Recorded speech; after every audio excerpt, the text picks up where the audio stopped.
17 अप्रैल दिन बुधवार को अयोध्या में श्री राम को किया जाता है सूर्य तिलक एक साइंटिफिक तरीके से।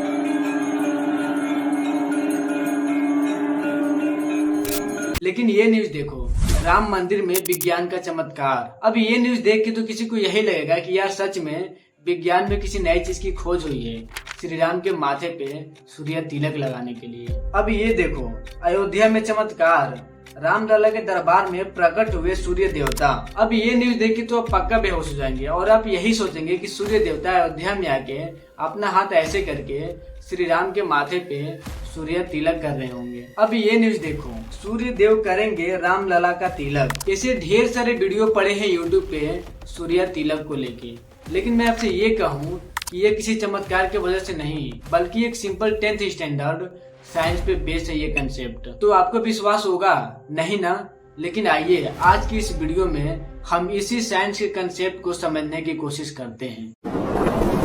अगर आपको श्री राम की ललाट पे आने वाले सूर्य तिलक को समझना है तो सबसे पहले आपको ये समझना होगा कि पेरिस्कोप काम कैसे करता है, क्योंकि ये सूर्य तिलक का डिजाइन पूरा के पूरा पेरिस्कोप कंसेप्ट पे ही बेस्ड है। और ये पेरिस्कोप कंसेप्ट क्लास 10th के बच्चे को पढ़ाया जाता है फिजिक्स में। अब आपको ये तो पता ही होगा कि हमें कोई भी ऑब्जेक्ट तभी दिखाई देता है जब उस ऑब्जेक्ट पे सनलाइट पड़ता है, और सनलाइट पड़ने के बाद उस ऑब्जेक्ट से सन की लाइट रिफ्लेक्ट होके हमारी आंख में आती है, तब जाके वो ऑब्जेक्ट हमें दिखाई देता है। और जब लाइट का कोई सोर्स ही नहीं होता है तब वो ऑब्जेक्ट हमें दिखाई नहीं देता है, जैसे कि अंधेरी रात में होता है। पेरिस्कोप के सिंपलेस्ट फॉर्म को यूज किया गया था वर्ल्ड वॉर 1 में अपने दुश्मनों पे निगरानी रखने के लिए। अगर हम पेरिस्कोप के सिंपलेस्ट फॉर्म की बात करें तो इसमें 2 मिरर लगे होते हैं और 2 लेंस लगे होते हैं। एक मिरर टॉप पे लगा होता है और दूसरा मिरर नीचे बॉटम पे लगा होता है, और इन दोनों मिरर को 45 डिग्री एंगल पे रखा जाता है, और इन्हीं दोनों मिरर के पास दोनों लेंस को भी रखा जाता है। जो टॉप पे मिरर लगा होता है उसे हम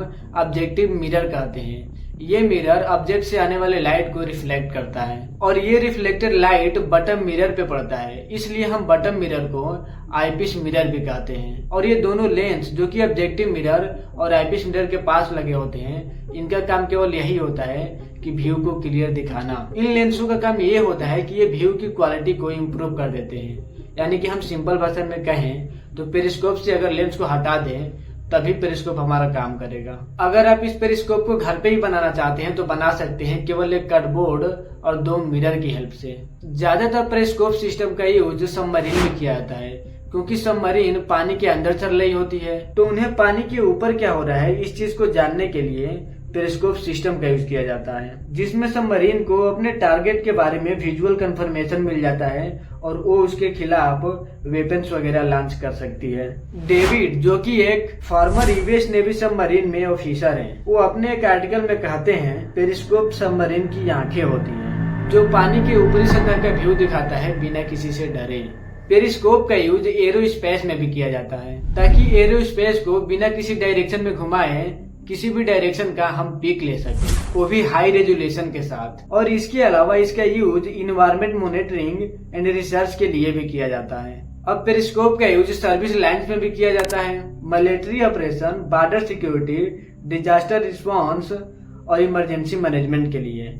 एक्टिविटी, ड्रोन हमला, सैटेलाइट सब कुछ दिखा देता है। इसके अलावा पेरिस्कोप सिस्टम का use civil engineering, under water vehicle, अन्य क्षेत्रों में किया जाता है। ये हैं अभय जी, जो कि एक सेक्रेटरी हैं गवर्नमेंट ऑफ इंडिया के department of science and technology में, जो ये बताते हैं कि कैसे सूर्य तिलक को रामनवमी के दिन राम के फोरहेड पे एग्जीक्यूट किया जाएगा। वो बताते हैं कि कई सारे एक्सपर्ट मिलकर काफी मेहनत करके ये मॉडल को तैयार किए हैं ताकि श्री राम को सूर्य तिलक किया जा सके।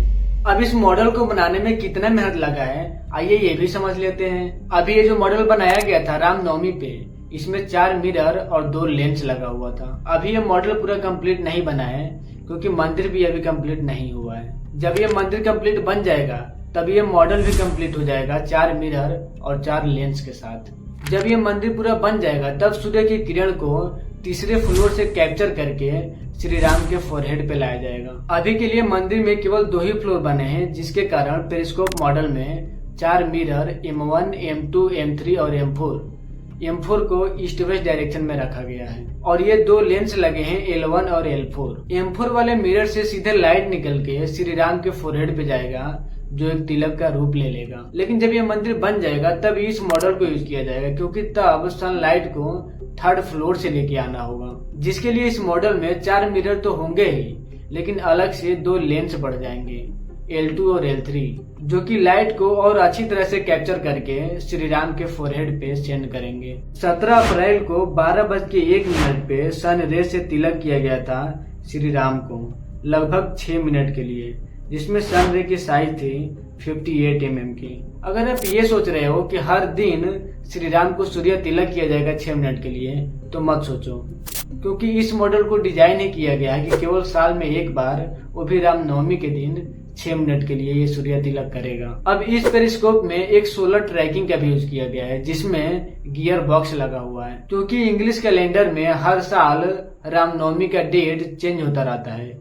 तो जाहिर सी बात है कि जब डेट चेंज होगा तो सूर्य का पोजीशन भी चेंज होगा। तो इसी पोजीशन चेंजिंग की वजह से सोलर ट्रैकिंग का यूज किया गया है, और ये सोलर ट्रैकिंग एक सनफ्लावर के जैसे काम करता है। तो कैसा लगा ये वीडियो कमेंट सेक्शन में जरूर बताइएगा, और ऐसे ही और वीडियो देखने के लिए आप मुझे सपोर्ट कर सकते हैं इस चैनल को सब्सक्राइब करके।